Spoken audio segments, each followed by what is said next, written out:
Hi, everyone. So one framework, that is what I want to leave you with during this session. I'm going to stand here a little bit because I think I'm standing in the front. So my first question to you is, are you a fast follower? We know that this isn't going anywhere. It's rapidly changing. If anything, it's growing. So we need to prep our teams. We need to prep our organizations to get ready for this. And it's those of us who lean in, who learn, and who are actually the fast followers who are likely to survive in this market and in this landscape, and especially in the assessment landscape. So we're here to help you do that with confidence, and we're here to help you do that through this one framework. So this is it, very simple. As we know, there are regulations coming up in the EU. I won't focus too much on those. They're not into practice just yet, but it's definitely something you want to consider. And I think a lot of our clients, and that I deal with personally as well, that come to us and say, Sarah, I don't know how this fits into our ecosystem. How does it fit into, they really see it as a separate being. So the first thing I want to do is address that, and just by breaking it down. So a lot of times when we think of AI, we think of this sentient being that we have absolutely no control over, but that isn't true. AI is this beautiful thing, and it consists out of data. And what is true about data is that we can see the bias, sometimes that we don't even see in ourselves. We can measure data, and we can actually debias it.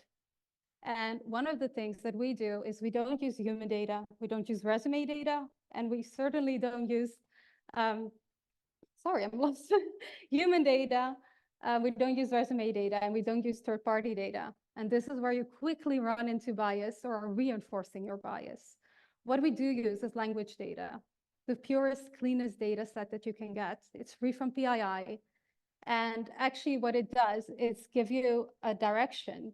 And you really want to ask yourself as a client, and this is where I always tell my clients to pause, where is your data coming from? And this is something you want to think about. The second thing is accuracy, reliability, transparency.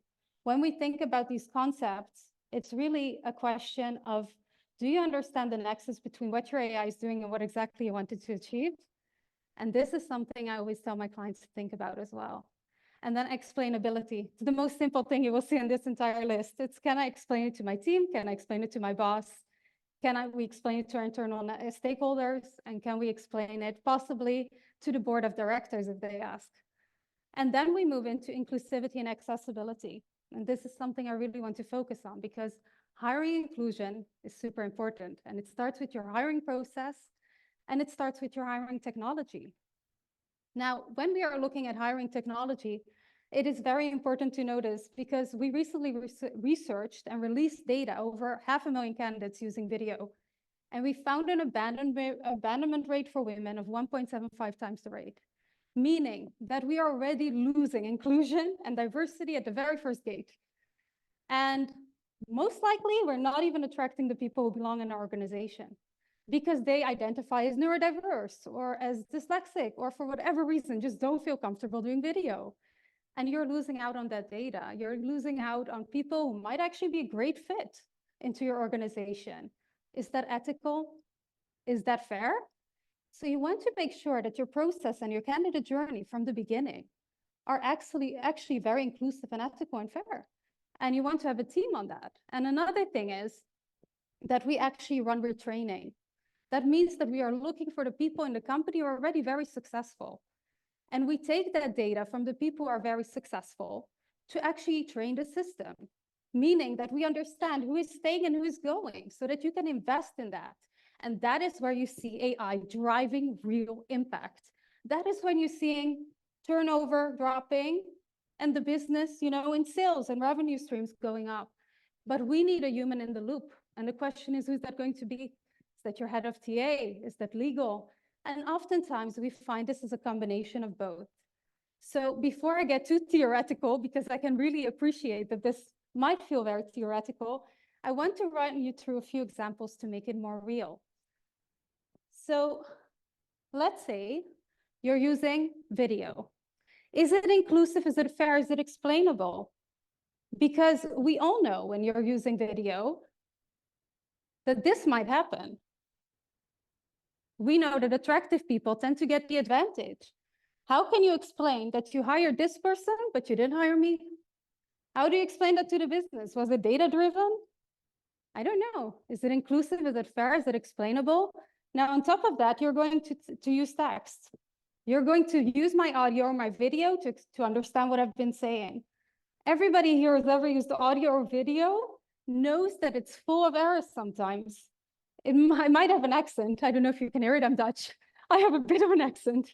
It might not, really get my wording right. So is that inclusive? Is it fair? Is it explainable? On top of that, you're now adding an algorithm at the very base of where your AI is implied. Is that inclusive? Is it fair? Is it explainable? So, and this is the 20% error rate that you're seeing. So we are really moving into a space that is also sometimes using resumes. Can you understand who got hired? Now you want to explain to the business who you hired and who you didn't hire. Is it fair? Is it inclusive? Is it explainable? I'm not going to answer this one, but we can have a lunchtime conversation around it. So you really want to understand, you really want to be scrutinous and ask yourself the right questions. This is what my clients do. They didn't come with a set of ready-made questions. Their businesses are different. But what we can offer them is an AI assessment checklist. And most of my clients find this extremely helpful. If you look on the right, are you using continuous bias testing? Are you using first-party data?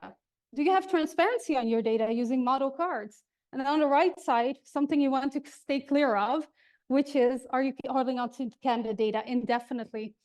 And this is something that, of course, is something that is usually very useful. If you want, you can download it, but this is our most downloaded paper that we are using. It's called the FAIR Framework, and it's up to us to stay fluent in this at the very base level, because this is actually not going anywhere. And we have to stay on top of this. We have to guide our organizations and our teams, and they have to be fluent in this as well. So please feel free to download it. It's there absolutely free of charge, and you can just use it for your own guidance. And I think most of our clients find it extremely helpful just to have a framework and to understand what teams do I need and who are the people in my organization who can actually help me to drive those results that I'm looking for. And that was it. And this is our test. If you want, you can try it out. This is Sapia. And we have 5 questions there, and you can just go for it. That was it.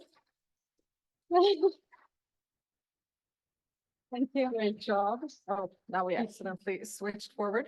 Thank you so much, Oh, Sarah. I'm still here for Yes, questions. you're still here. You're So still here. sorry. I was Yeah. so happy to be done. I know. You were nervous before, but you did great. You did great. Don't worry. Do we have any questions in the room after this excellent presentation? Thank you. No? Online? I'm gonna check. Feels like I want to check the cameras, but Go ahead. There's one here. you have one there? Okay. Microphone is running up. Wait. Yes, language data. Yes. Hold on Language data. 1 second. There you go. Yes. Can you elaborate a little bit on that? Of How course. do you gather data out of language, and what are the cues that are giving you information about? Such a good question. So we believe that language is actually signaling. We work with psychologists who make the questions we don't tell candidates what we want to hear. It's an open question.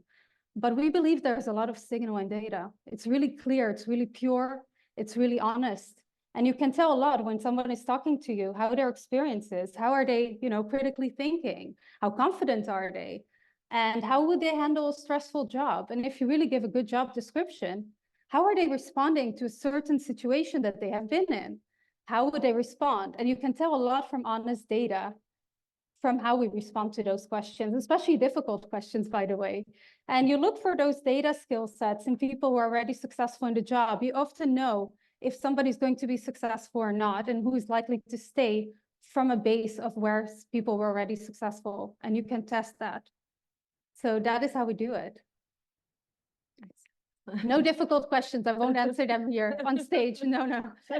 This is actually to be a difficult question. So typically, job ads are written by the marketing department because the hiring manager doesn't have the skill set or is not part of their job description to write that. Yeah. How do you ensure then that the information for the actual job is correct based on the fact that marketing and hiring managers sometimes don't talk to each other? Yeah. So we do work with best practices, but most of the time, the organizations that I work with, enterprises, really have a clear set of, working together because they have to, because everything is branding today. So there's an overlap somewhere, but I would work mostly with the head of TA or legal, mostly there. And of course, they can design the job as they want. That is not something that, per definition, I have control over or that I want control over, but they can definitely make it. What I will say is it's very important to be honest. I see a lot of companies are not really honest in their job description, and that makes it more difficult to find a talent that really belongs to you. I think in everything in life, if you're honest and you're authentic, and you just say, sometimes we have really, days that are horrible here, but we do it as a team, and you say that up front. And a lot of times we see this also in retail, it's a tough job, but you have certain skills and we have an incredible team. And even we use videos to give that really honest and raw understanding of the job. And I think that's really where you find those people who stay because they knew from the beginning, this is what I want to do, but XYZ is my reward for being here. And I love being here. Everybody here, my job also, it has wonderful things and it has also some things that really require a challenge. So I think just honesty. And I think more brands and more enterprises are becoming aware of the fact that if you're just honest and you say what you're looking for, that you're more likely to find it. Yeah. Very nice. Did we have any questions online, Sarah? We had a question. I noticed the resistance to recruiters. Yeah. What's your Oh, everybody's skeptical in the beginning. I don't remember a client who really said, Sarah, there you are, giving me my QBR, my data, and telling me what I've done wrong over the year and how I could do my job better using data and all these insights that are telling me which branch is functioning and which isn't functioning. So you're going to have resistance, but oftentimes if you really show results and you show people that their job can be 10 times easier, and they can focus on really being an asset to their company, especially in difficult times where people are trying to keep their job. You are a strategic initiative taker. You suddenly are noticed for different tasks. You are automating tasks. They come up with new ideas. The energy goes in places that is actually productive for the organization. And people become of more value. And I think the moment that you really take someone into the full journey and you don't make it look like we are the company who comes to tell you how to be successful, you are part of the success just as much as we are. I think that's where people become less skeptical. I'm not saying that we shouldn't be skeptical. As I said, you have to be scrutinous. I owe a lot of the greatest things that I've done to people who actually were in the field. Sarah, I cannot handle 15 resumes a day, and it gives me nothing. Can you help me to make a selection? Can you tell me who's great or can you tell me who's a maybe? And even the input from the client makes our product better because it's through them that we actually come to a score that is relevant to them and filling their hiring needs. It's not me alone. It's not our company alone. It's really a full-blown corporation of strong partnerships. And that's where people feel valued, just like everyone else. Yeah. The strength of partnerships. Yes. That's a great, Yeah, great note to it's a end real on. thing. And if there's more questions, obviously you'll be here to mingle around Of course. as well. Yeah. Thank you so Thank much, you. Sarah. Applause again.